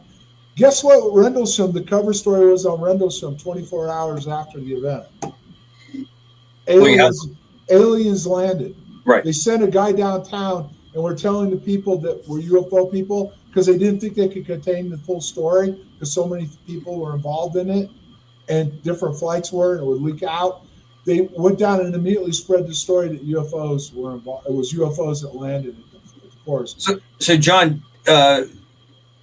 was Roswell in this line of thinking, was Roswell on purpose, or was it an accident when they first came out and said alien UFO? Well, I don't know, because here's the interesting story about Roswell. You were aware of what went active 2 weeks before Roswell happened, right?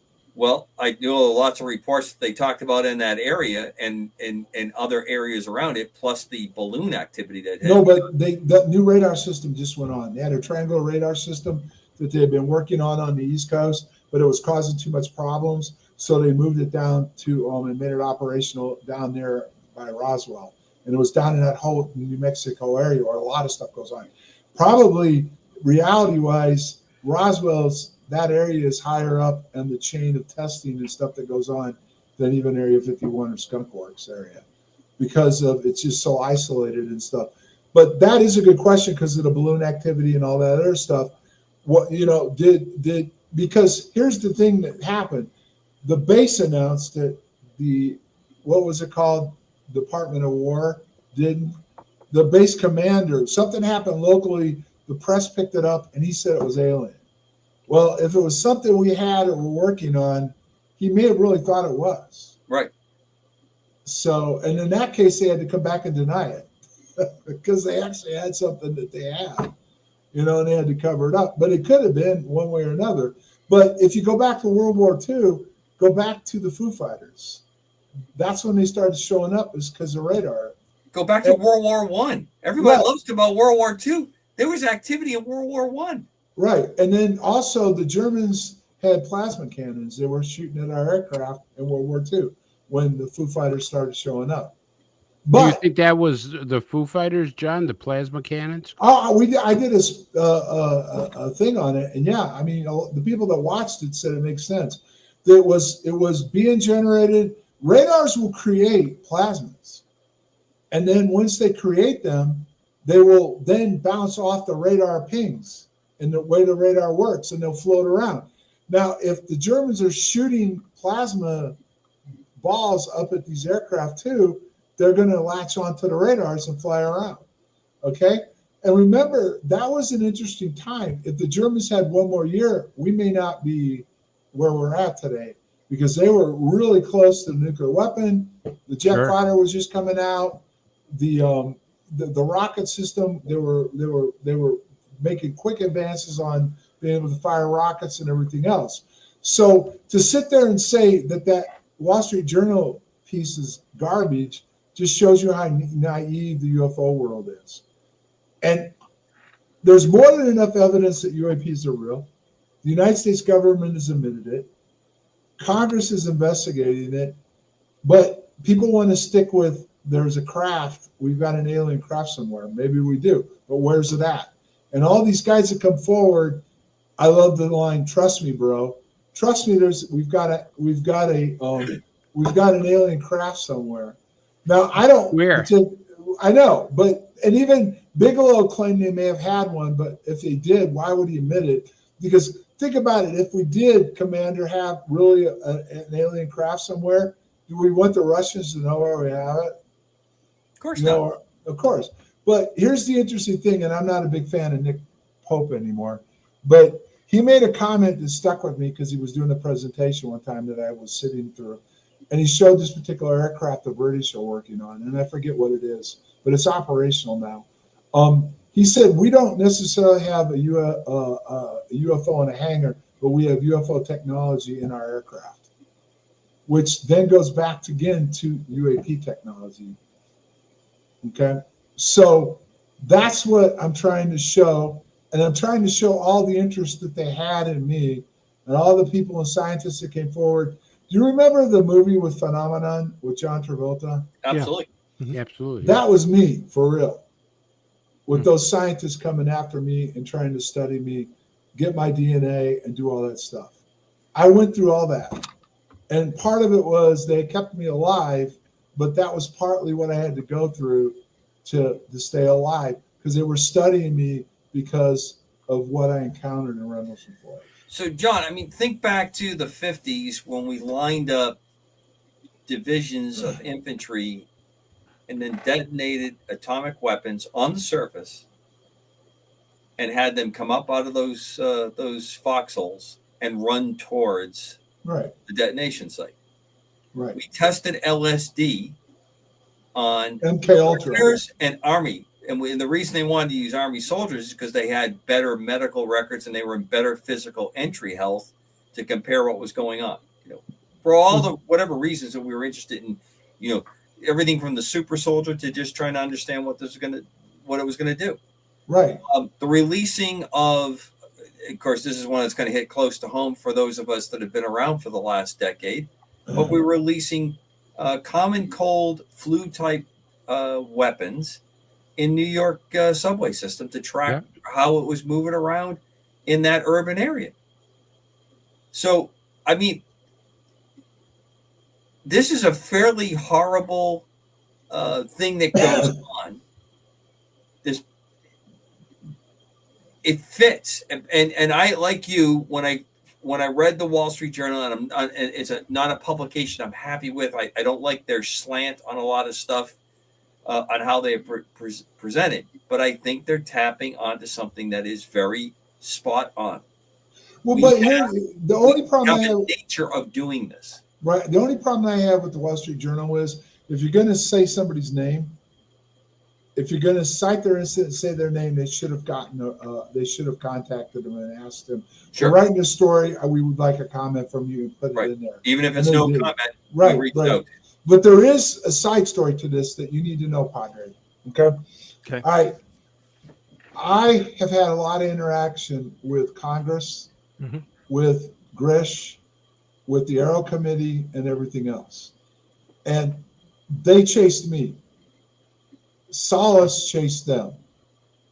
I was invited and was going to be represented by a contractor, and Commander knows the difference between a staffer that works for a committee and a contractor that works for a committee. And they are different. They have different clearances and they have different access. This particular contractor worked with Rubio's committee, which is the Senate Intelligence Committee. They wanted to bring me up there, meet with them, and meet with Aero. One of the stipulations was I had to sign a non-disclosure. I wouldn't go. Okay. I'm not going up there and be tied on what I can and can't say. I'm not going to talk about classified. I'm a military guy. I may not agree with it being classified, but I'm not going to talk about it. Okay. But ultimately, Solace chased them, and eventually they did a phone interview with them. And then what did they do? They turned around and dropped the story that they didn't even give him the courtesy of asking them to respond. Okay. Now, what were they going to do with Rendlesham? They wanted me up there. They actually promised me if I went up there when I first said no, I would get to NORAD for a briefing and I get to meet with Javi Loeb. And I still said no for one of the reasons is I'm not going to sign a non-disclosure unless I know what I'm getting into. And they wouldn't let my attorney go either. He was going to take me. I was going to go there and he was going to handle the whole thing. So they clearly have a huge interest in Rendlesham. And what I'm wondering is in the second report, some of it's been held back. That bothers me. and they're going to write another article. Is Rendlesham going to pop up in the news? Well, I know that Salas says that he has submitted a 3-page written rebuttal to the Wall Street Journal and requested, or to the editor who handles this subject line, and requested that they print it. So we'll have to see whether or not he does that. I have a question. I have so many, but let me just ask you this. Are you saying that the U.S. currently has portable directed EMP weapons of a scalable size so that it can be condensed into a shoulder arm? Commander, tell Yes. him what you know. Yeah. Okay, so you say testing. What would be a better way of testing this than on violent demonstrators in the streets to disable their cell phones? Because without publicity, they're nothing. Without the ability to talk to one another, they're nothing. But they don't have to use a hand. Yeah, you don't need that to Yeah, they've cell long phone been network. able to jam cell phone service or shut And it down. quite honestly, you want to exploit every one of those phone calls. Yeah, you actually do. You want to That's track why those. that's why the demonstrators are told not to bring their phones anymore to it, because you track where they went and you track where they go back to. You can ping their phone calls, and then you grab their list. You can probably grab the listing of the calls they made. Then you start comparing that to other calls that are there. No, that you want people running around with cell phones. You want people uploading it with metadata. That's very helpful. So let me then switch gears now for something completely different for John. You had mentioned consciousness and that religious people might have an objection to it. How is consciousness different from a person's soul? It basically is one and the same. But here's the scary part, Padre, and I think Commander knows about this. We're on the verge of being able to take human consciousness and put it into computers. Yeah, utilize the consciousness to control the computer because they don't trust the AI. So that is what I understand: the body, the biological body, the heart, and everything. But the consciousness is what the person is. Okay, so it's the same as a soul, is what you're saying. Well, fine. I mean, they have taken this. How many times have we wrote the Bible? I mean, everything gets moved around all the time. And what is the real truth anymore? I mean, I'm not against religion. I believe in the Creator. I believe in all of that. But there's a lot of stuff that I don't agree with religion and the way they did it back in the old days and the way it evolved and everything else. And I also know that somebody I trust very well, and I'm going to say this, I'm not going to say their name, but they work with the government, and this is what he told me. And I will tell you that, Commander, have you ever heard of Andy Marshall? I don't think so. Okay, that's in this book. And he was called Yoda, and he worked for the Office of Net Assessment. He ran it. He was the one that wrote the Soviet doctrine that brought the Soviet Union down. He also was involved with training all the Secretary of Defenses right up to Bill Gates. He just retired, I think it was at 15, and he died like last year, the year before. But he worked for the Net Assessment, which is a huge office involved in all this, right? Well, one of the things that's possible, and I say possible because I don't have enough proof to say one way or another, other than maybe what we're encountering with UAPs is us from the future, which Chris, you call it time travel, but it is, but it's not time travel the way that the public's been conditioned for time travel. Time manipulation. Right. Okay.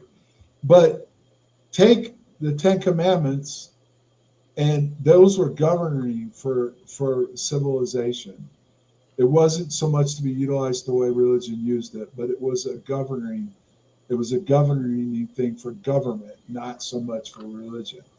Okay. And this is where it gets controversial, which is one of the reasons why, besides all the other reasons, disclosure will never work, is because take and substitute God for alien. So God created us, but we are the aliens. what is here came from somewhere else that was identified as a God, because he was the creator of us. But there was I can't think of the book. I wish I would have wrote it down tonight. There's a book by a NASA physicist that wrote this, that he looked at one of Ezekiel, I think it was, or one of the chapters in the Bible, and he wanted to discredit it, but he couldn't. But it had something to do with the craft or something being seen. But the point being is that he said that was probably part of our own creation. And what Adam and Eve is not what happened and how we became here and how we've evolved. Now, I'm not going to argue against religion or for it as far as the way it's been presented to us, but I will say this, my personal opinion is religion has been used on us no differently than they used deception on us with all this military technology and everything else. And I don't mean by all the people in the military do this, and I don't mean the ministers and the people that go out and speak in front of the congregations. I'm talking about the hierarchy that started back when the Council of Nicaea, and then it started to move forward from there. And everything that they've done is to control a small group of people can control the masses. John, we got a question in chat. I'm going to put it up here because I've never heard of this before. Are you aware of the Habit of Dash Act that recently passed in 2025? What is that? I'm asking you. I don't know either. I've never heard of it. Can somebody Google it? Yeah, I'll look at see what I can come up with. And stuff. Okay. John, while Commander's getting that, explain because Rendlesham did trigger what they call the ECHO protocol. Explain what the ECHO protocol is. I don't have the book in front of me right now, but it has to do with us becoming the first chapter. The first book has to do with UAPs are real, and they're trying to weaponize it, and then are we going to become what a UAP is? Do you understand what I mean? Are we going to evolve into what UAPs are? And the thing that really caught my attention that started going down this path is simply my hypnosis, which was done in '88 before all the social media and everything else. Two things that stand out. One of them, it's online. There was a small clip that Linda used one time, and Gaia grabbed it and they put it online. The guy asked me, what are these blue lights? What is it? And I said, that's the intelligence. Now, the blue lights that we were counting was the intelligence, what we were doing, which would be like what a UAP is. But they said they're coming back for me at some point. And also, it was implied in my hypnosis that what I was encountering, possibly one of those that I was encountering, was my consciousness from the future. Really? Yes. Can you elaborate on that, John? That's interesting. I can tell you what I just said. What we were dealing with was the blue lights were the intelligence. Mm-hmm. They were the ones that came here. They were studying us and evaluating us. They were going to come back. They specifically said when the hypnosis came out, they're coming back for me at some point. And that those blue lights very well probably were consciousness, which is what I relate to you, Padre, that evolves. So when they call it karma, right? Consciousness comes and goes in the body, supposedly it comes back. Well, there's certain things that are blocked. Well, it's not totally blocked by the consciousness, it's blocked by the mind. Because what do we only use 10% of our capabilities? The mind can expand greatly on what we can do with it. But I firmly believe this, and I'm finishing up studying this, working on documents to support it. That's been one of the goals of the government and the people that control things, is to keep us from evolving, both spiritually, mentally. And unfortunately, one of the things that I talk about is they deliberately divided us religion. They deliberately created all these different religions for a reason, to keep us fighting each other all the time. How can there be so many different religions that believe in a creator? These religions all believe in different ways. That this God is different. One group says God is this way, one group says God is this way, and we fight wars over that. And I firmly believe they deliberately did that to control us. Are you guys familiar with Iron Mountain? Are you familiar with it, Commander? I've heard it, yes. Yep. Yeah, okay. That follows that scenario, does it not? Of course it does. Yeah. Yeah. And part of it involves UFOs. John, what's that feeling that you have that you say they're coming back for you? What do I That must feel? be kind of frightening, though, isn't it? I mean, when I came out of the hypnosis, everybody's staring at me with open mouths. Yeah, So I would be too. It happened. I came out, and my wife at the time was sitting there looking at me like, "What?" And I don't know. I mean, the government's interested in me. I mean, there's enough evidence that they've studied me. They've taken my tissue, they've taken my blood, they've analyzed my DNA, they've done all this stuff. They've openly admitted, this group, that they put 100 people into a study to study the DNA. They've done MRIs on brains to see, the people that have had these interactions, what's different about the brain, or is there something different? They're definitely interested in this, but again, it all comes back to control. They want to control a small group of people, want to control the masses. Did any of those tests found any type of abnormality that the doctors couldn't explain? Did they say, John, this is what's going on, but we've never seen this before? Well, okay, this is where I believe in hypnosis more than I trust what I was told.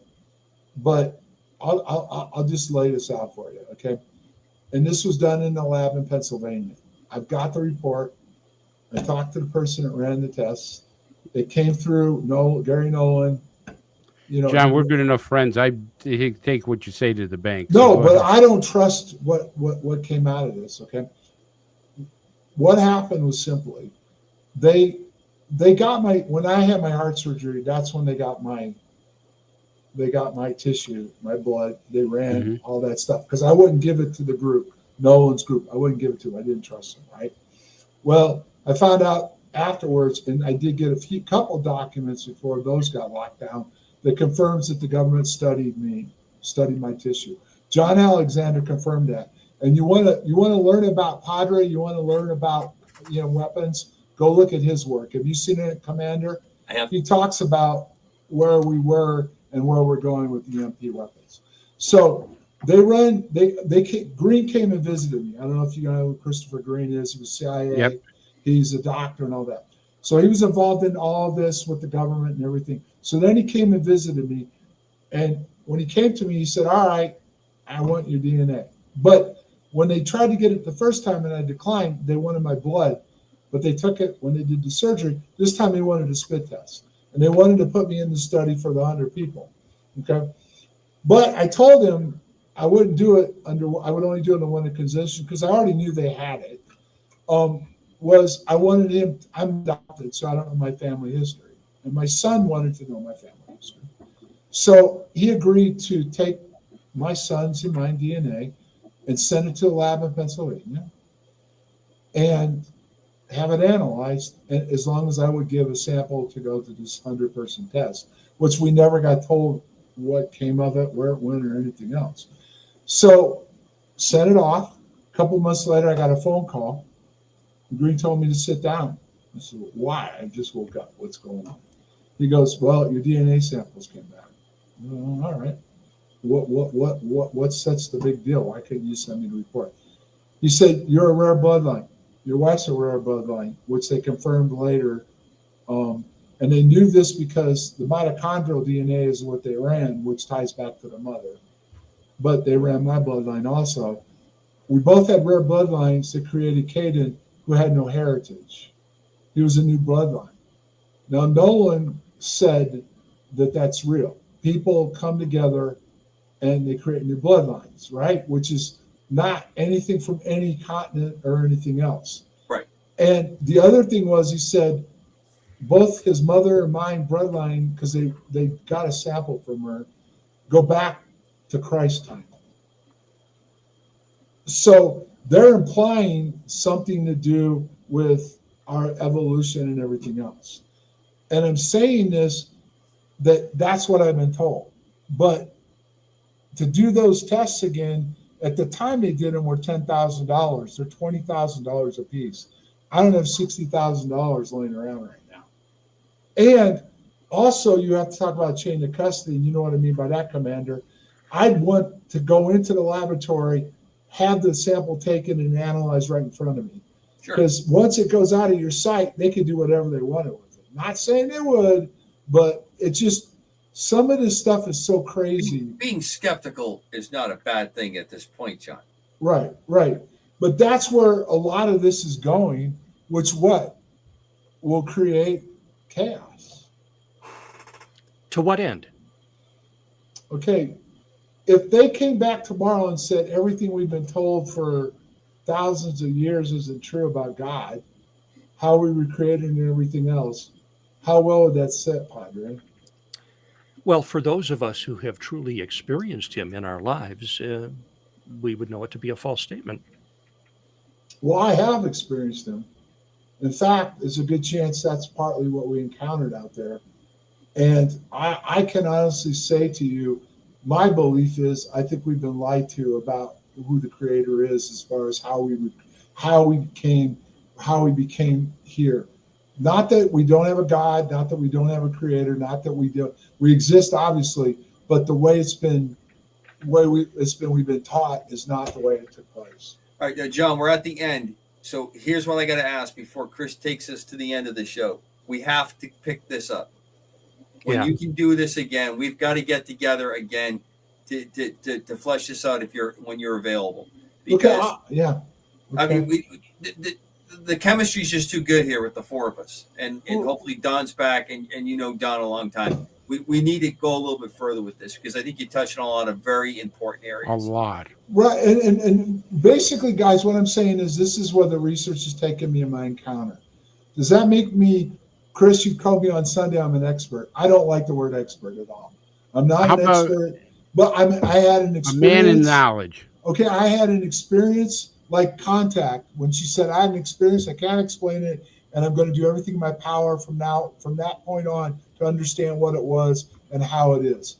And I'm trying to lay this out. Now, there are people out there that won't agree with me, fine.